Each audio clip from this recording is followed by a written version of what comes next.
You are standing in your bathroom right now, looking at a bar of soap that cost you $3, maybe $4, and you have no idea what they took out of it before they sold it to you. What if I told you the Amish have been making their own soap for over 200 years using 3 ingredients that cost them absolutely nothing? And what if the reason you have never heard this formula is not because it is complicated, but because a $100 billion industry needs you to never learn it? In the next few minutes, I am going to walk you through the exact process the Amish use to make soap from wood, ash, animal fat, and rainwater. No store, no chemicals, no cost. And by the end of this video, I am going to show you a 5,000-year-old quality control test that uses a single egg from your kitchen to tell you if your soap is perfect. I found it buried in colonial homestead records from 1799, and I have never seen it mentioned in a single modern soap-making guide. Stay with me for that, because it changes everything. Let me take you back to the first time I watched an Amish woman make soap. I was visiting a family in Holmes County, Ohio, about 12 years ago. She had a cast iron pot on a wood fire outside. She had a bucket of white ash from her fireplace. She had a jar of bacon grease saved from months of cooking breakfast for her family, and she had a jug of rainwater collected from the roof of her barn. That was it. 4 things, 3 of them free, 1 of them literally garbage you throw away every single week. She made enough soap in 1 afternoon to last her family an entire year. I watched her do it. No gloves, no goggles, no special equipment. Just a wooden spoon, a pot, and knowledge that had been passed down in her community for generations. I stood there thinking about the $12 I had spent the week before on a 4-pack of soap at the grocery store. Soap that, as I would learn later, had been deliberately stripped of its most valuable ingredient before it ever reached the shelf. Here is what nobody tells you about commercial soap. When you make soap the natural way, the chemical reaction between fat and lye produces 2 things. The first is soap, the second is glycerin. Glycerin is a natural humectant. It pulls moisture from the air and holds it against your skin. It is the reason your grandmother's homemade soap left your skin feeling soft without needing lotion afterward.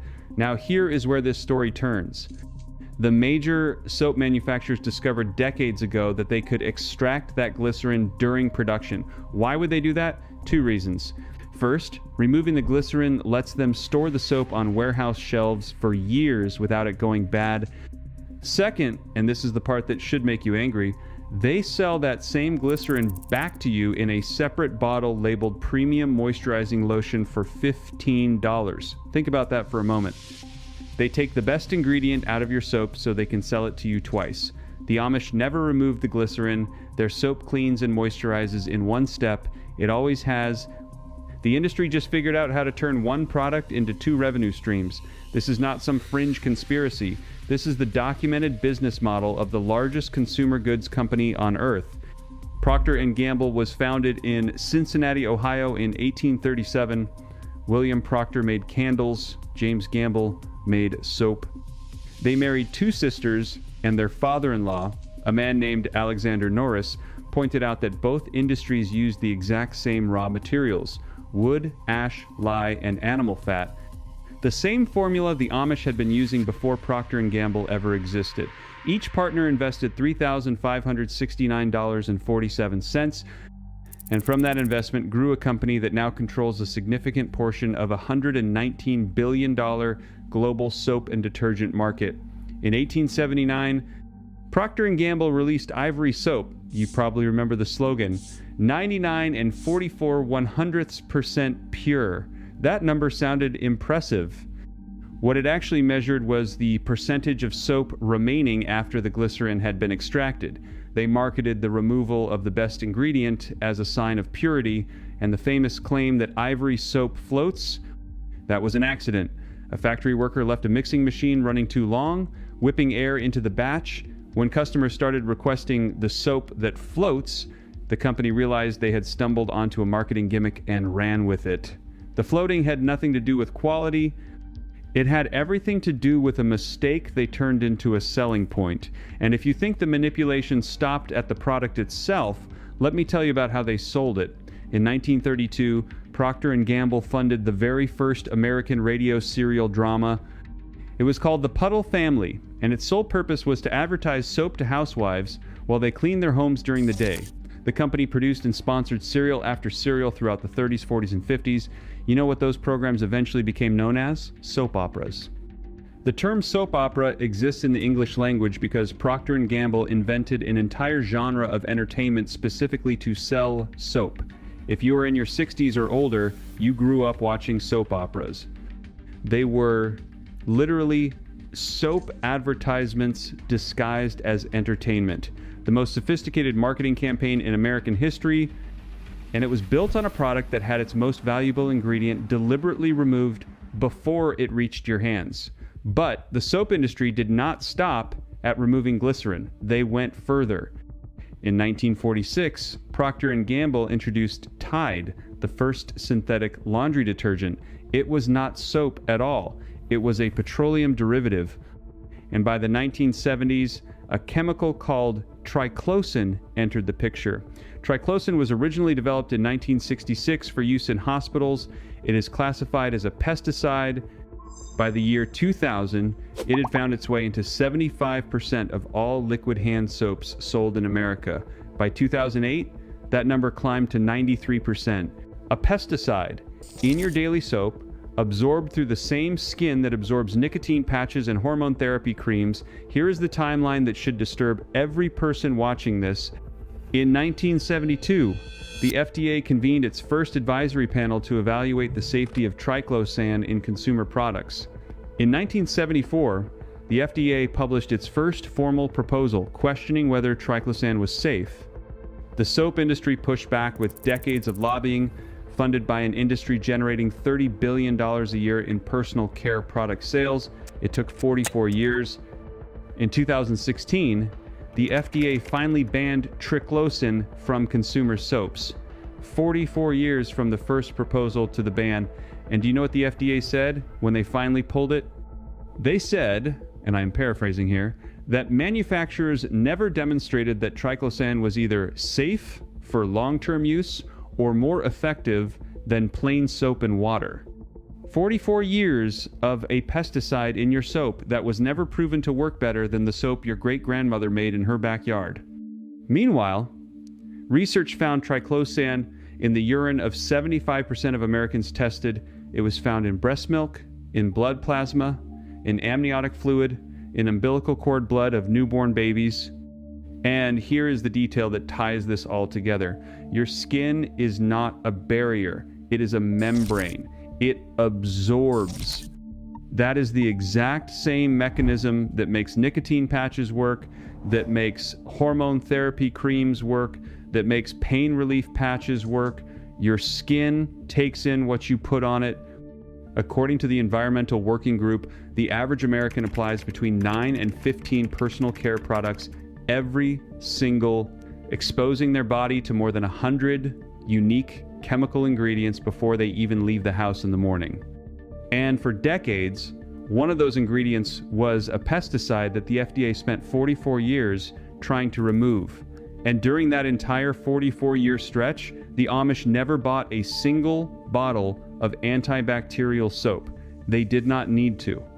Their lye soap had been killing bacteria and viruses for centuries using simple chemistry, no pesticides required. And while we are talking about what is in your soap, let me address the foam.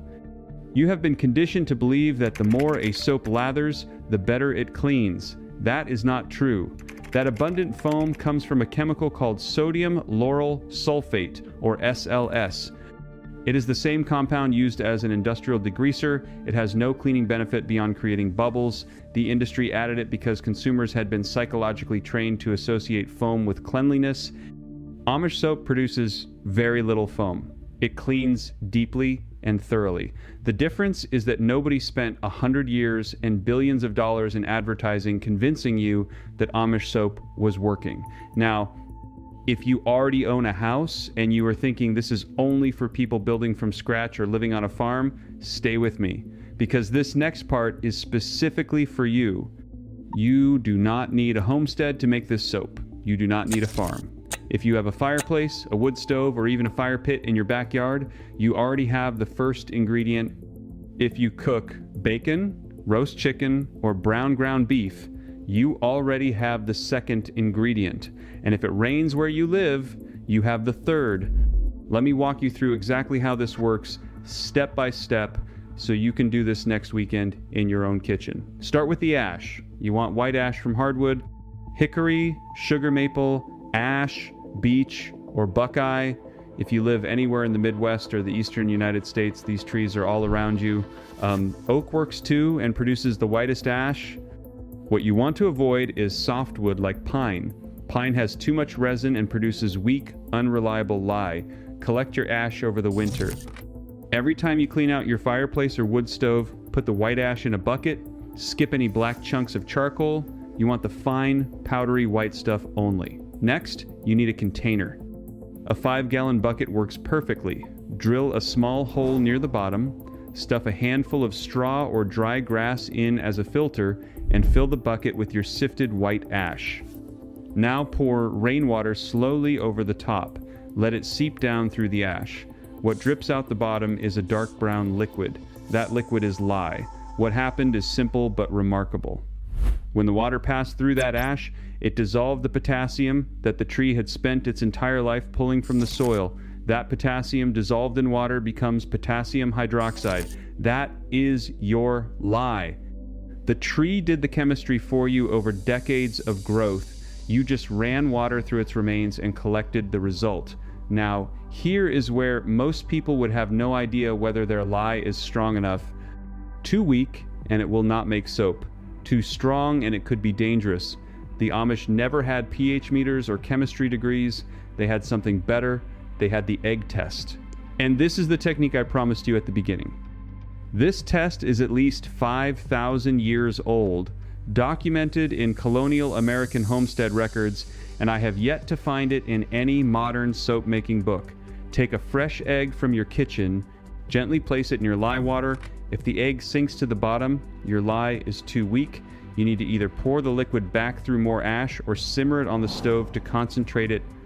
If the egg floats with a spot about the size of a quarter showing above the surface, your lye is perfect.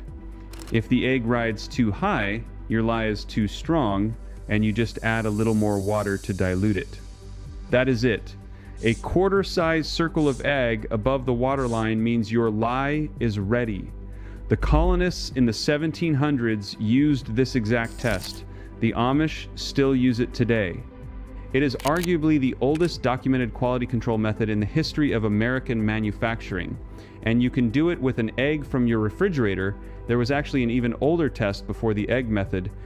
In the 17th century, soap makers would dip a chicken feather into the lye. If the feather dissolved, the lye was strong enough. If it did not, they ran the water through more ash. Effective, but a little less practical than the egg.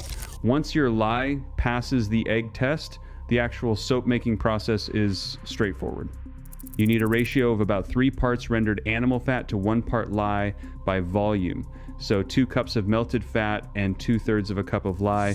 One critical safety rule here, always pour the lye into the fat. Never pour fat into the lye. That matters. Get a heavy pot, something cast iron or stainless steel, and set it on low heat. Melt your fat first, then slowly pour the lye in while stirring constantly. And I do mean constantly. This is not a step where you walk away and check your phone. One thing I need to mention here, never, under any circumstances, use an aluminum pot. Lye reacts with aluminum.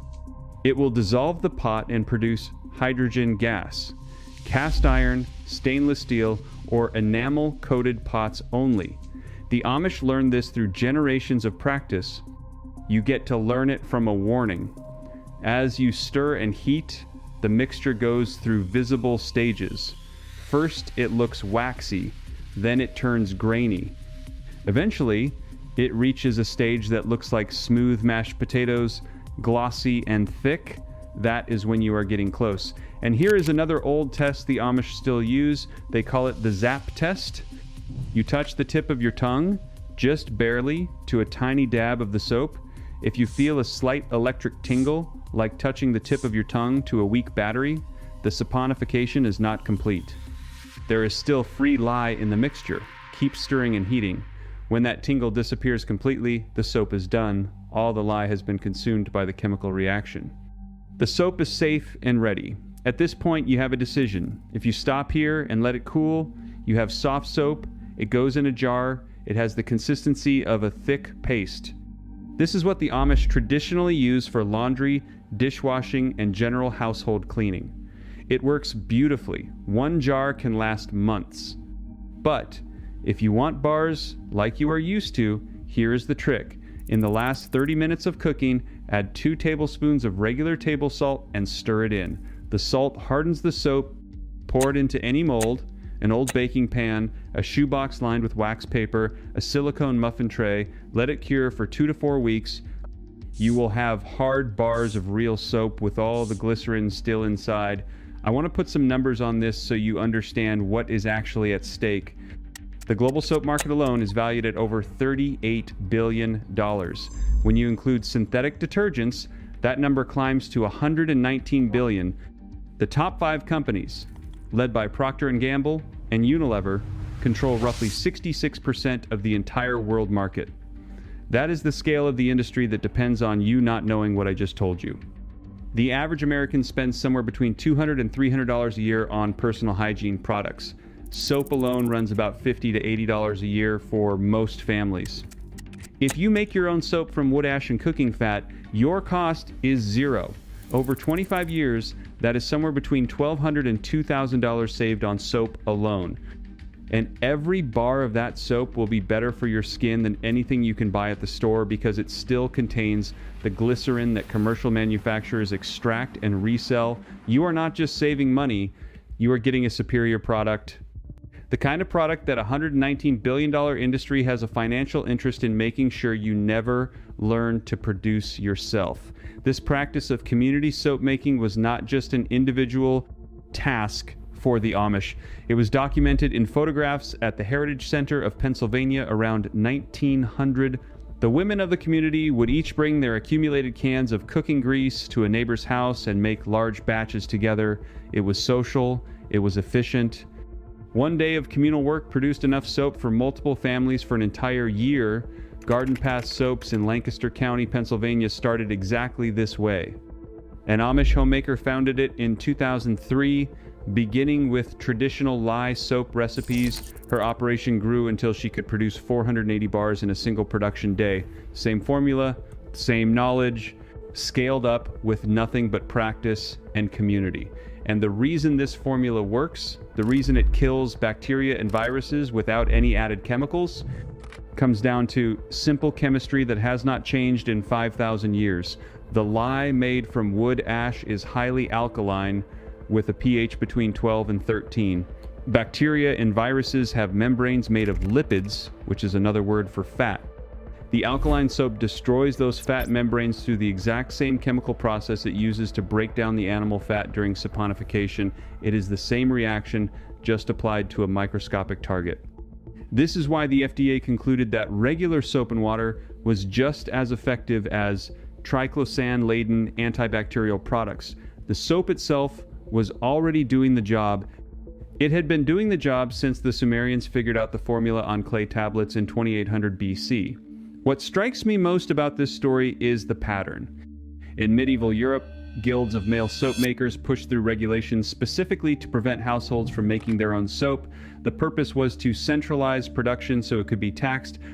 Soap became a regulated, restricted commodity that ordinary families could no longer legally produce for themselves. The guilds had a monopoly, and they defended it through law. Centuries later, American colonists started making soap at home, specifically to avoid the high English taxes on commercial soap. It was an act of economic independence. It was resistance. The Pennsylvania Dutch communities, many of whom became the Amish we know today, were among the most dedicated home soap makers in the colonies. They even developed superstitions around it.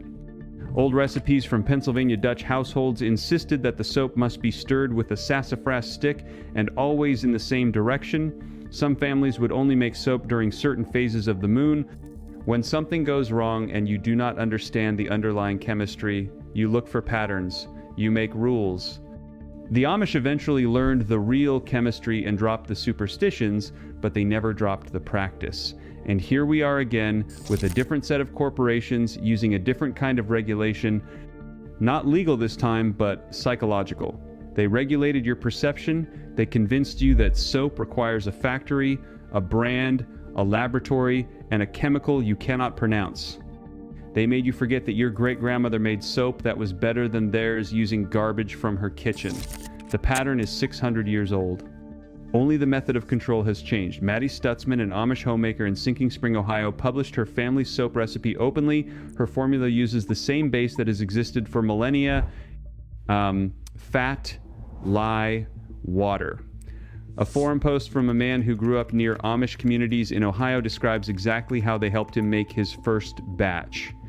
He wrote that they added oatmeal and lavender to theirs, but his was just wood, ash, lye, and bacon fat. Simple, effective, free. The Egyptian medical document known as the Ebers Papyrus, dating to 1500 BC, describes combining animal and plant oils with alkaline salts to create a cleansing material used both for washing and for treating skin conditions. The ruins of Pompeii contain a complete soap-making workshop, one of the earliest examples of industrial-scale soap production, and then something remarkable happened. When the Roman Empire fell in the 4th century, soap almost disappeared from Western Europe entirely. The Catholic Church considered bathing a form of hedonism. For centuries, most of Western Europe stopped using soap altogether. The science of cleanliness was preserved primarily by Arab scholars during that period, who continued refining soap-making techniques while Europe forgot them. It was not until the colonial period that soap making returned to everyday Western households with full force. Elizabeth Ranch Norton, a niece of President John Adams, wrote in her diary in 1799 about the difficulty of making soap, noting she had to produce 3 full batches before she had a barrel good enough for her family. This was considered one of the hardest jobs on a colonial homestead, done once or twice a year, after the autumn slaughter when fresh animal fat was available, or in spring when the winter's ash had been fully collected. It was backbreaking, full-day work, but it meant a family could go an entire year without buying a single cleaning product from anyone. Here is what I want you to take away from this. For 5,000 years, every civilization on Earth figured out the same formula independently. The Sumerians carved it into clay tablets in 2800 BC. The Egyptians documented it in medical scrolls. The Romans built factories for it. The colonists risked English penalties to make it at home. Ash and fat make soap.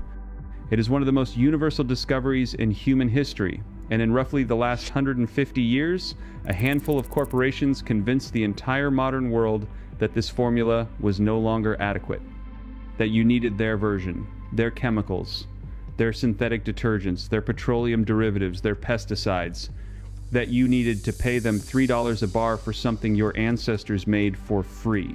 And the Amish, quietly in their communities across Ohio and Pennsylvania, just kept making soap the way it had always been made. They never stopped. They never bought in.